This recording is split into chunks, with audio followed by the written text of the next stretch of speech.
السلام علیکم ورحمۃ اللہ وبرکاتہ. میں معاذ احمد اور آپ دیکھ رہے ہیں المعاذ اسلامک اکیڈمی.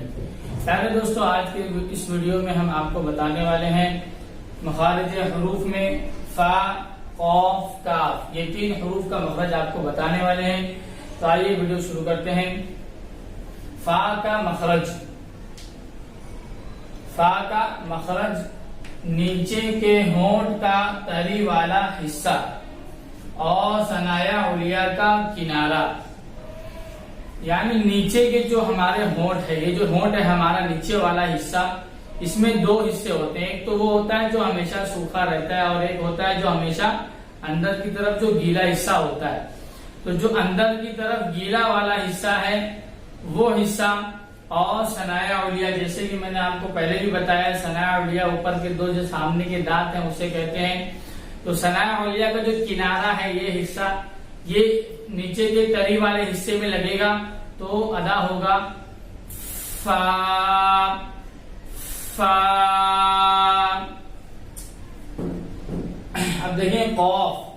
قاف کا مخرج زبان کی جڑ اور اس کے مقابل تالو کا حصہ. زبان کی جو جڑ ہے، ہماری زبان ہے، اس کی جو جڑ ہے اس کے مقابل اوپر آپ دیکھیں گے تو جو تالو کا حصہ ہے، جہاں آپ ایسا منہ کھولتے ہیں تو آپ دیکھتے ہیں اندر کی طرف ایک، ہم جسے کوا کہتے ہیں، عربی میں اسے لحاظ کہتے ہیں اور نارمل ہم کہتے ہیں کہ کوا.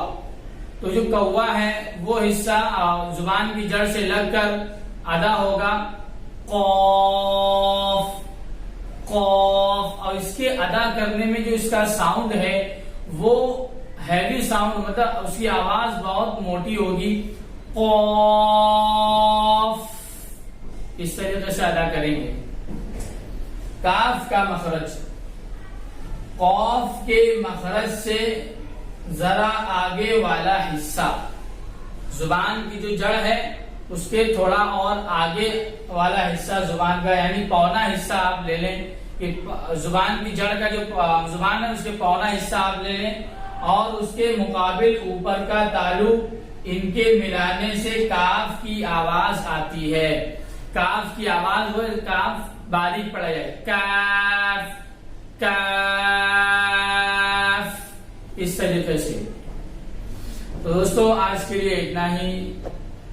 ویڈیو اچھی لگی ہو تو لائک کریں اور ہمارے چینل پر نئے ہیں تو سبسکرائب بھی کریں. ملتے ہیں اگلی ویڈیو میں. السلام علیکم ورحمۃ اللہ وبرکاتہ.